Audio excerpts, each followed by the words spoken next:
जरा सोचिए, एक ऐसा समाज जहां किसी इंसान की परछाई भी दूसरे को अपवित्र कर सकती थी।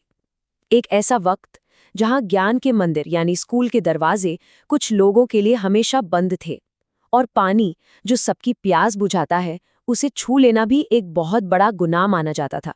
तो आज हम बात करने वाले हैं एक ऐसे ही जबरदस्त संघर्ष की जो इसी दमनकारी व्यवस्था के खिलाफ था। ये कहानी है उस शख्सियत की जिन्होंने हजारों साल पुराने अंधेरे को चुनौती दी और करोड़ों लोगों की जिंदगी में स्वाभिमान का एक नया सूरज उगाया। जी हाँ, हम बात कर रहे हैं डॉक्टर B.R. अम्बेडकर की। तो चलिए, कहानी की शुरुआत करते हैं पहले पड़ाव से, जिसका नाम है प्यास और अपमान। ये वो दौर था, वो बचपन के अनुभव थे जिन्होंने असल में उनके पूरे संघर्ष की नींव रखी। साल था 1891। महू छावनी में एक महार परिवार में जन्म हुआ भीमराव का। भेदभाव तो मानो बचपन से ही उनके साथ साथ चल रहा था। स्कूल में क्लास के अंदर बैठना मना था तो बाहर बैठते थे। प्यास लगे तो चपरासी दूर से ऊपर से पानी डालता था।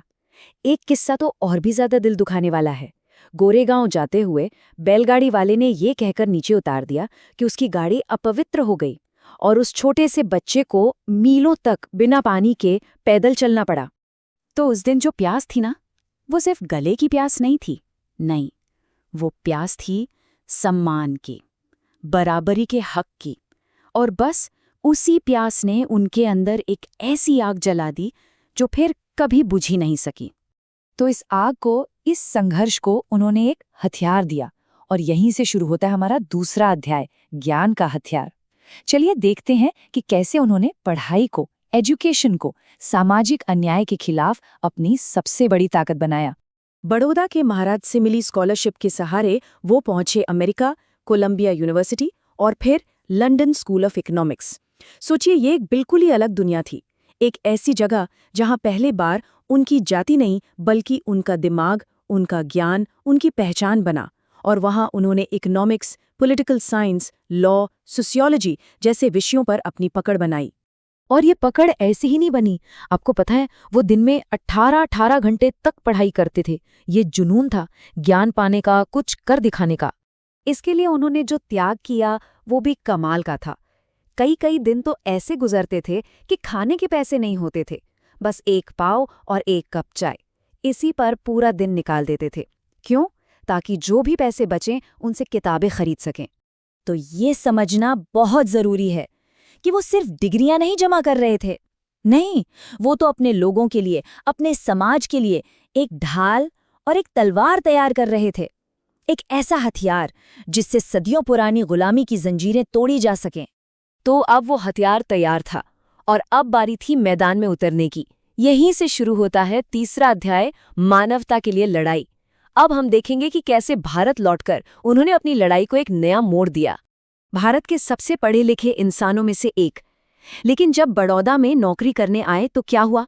उन्हें एक सराय से डंडे मारकर बाहर निकाल दिया गया। ऑफिस में चपरासी फाइलें मेज पर नहीं रखते थे, फेंक कर देते थे। बस उसी रात उन्होंने ठान लिया कि अब ये जिंदगी अपनी नहीं है, ये जिंदगी अपने समाज के हक की लड़ाई के लिए है। और इसके बाद शुरू हुआ सीधी कार्रवाई का दौर। 1927 में महाड़ सत्याग्रह। उन्होंने हजारों लोगों को साथ लेकर उस तालाब से पानी पिया जहां जानवर को पानी पी सकते थे, लेकिन कुछ इंसानों को इजाजत नहीं थी। फिर कालाराम मंदिर में प्रवेश का आंदोलन हो या मनुस्मृति का दहन, उन्होंने एक के बाद एक बड़े और साहसी कदम उठाए। अब इसी लड़ाई के दौरान उनका और गांधी जी का एक वैचारिक मतभेद भी सामने आया। देखिए, गांधी जी का मानना था कि छुआछूत हिंदू धर्म के अंदर की एक बुराई है, एक पाप है, जिसे लोगों का दिल बदलकर ठीक किया जा सकता है। वहीं डॉक्टर अंबेडकर का कहना था कि नहीं, ये सिर्फ एक बुराई नहीं, ये एक सिस्टम का बनाया हुआ अपराध है, जिसे सिर्फ और सिर्फ कानून से ही जड़ से उखाड़ा जा सकता है। और इसी अलग अलग सोच का एक नतीजा था 1932 का पूना पैक्ट।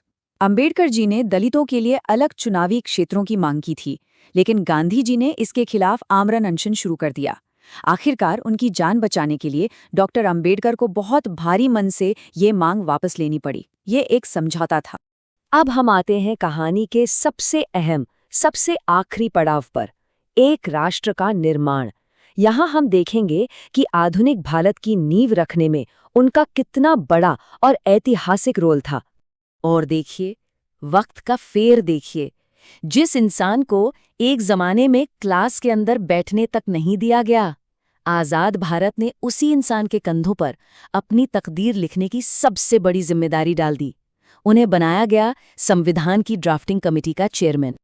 और उन्होंने जो संविधान दिया वो सिर्फ एक कानूनी किताब नहीं थी, नहीं, वो तो एक सामाजिक क्रांति का ऐलान था।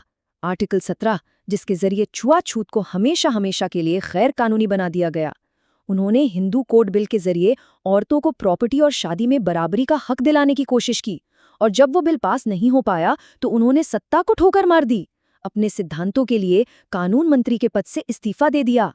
उन्होंने 1935 में ही एक ऐलान कर दिया था कि मैं पैदा तो हिंदू हुआ हूं, पर मैं हिंदू मरूंगा नहीं।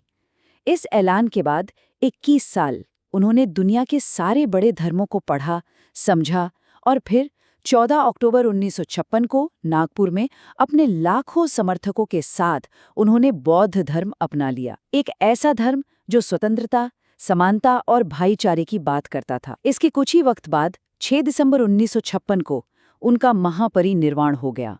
लेकिन जाने से पहले वो अपने लोगों के लिए एक ऐसा मंत्र दे गए जो आज भी गूंजता है।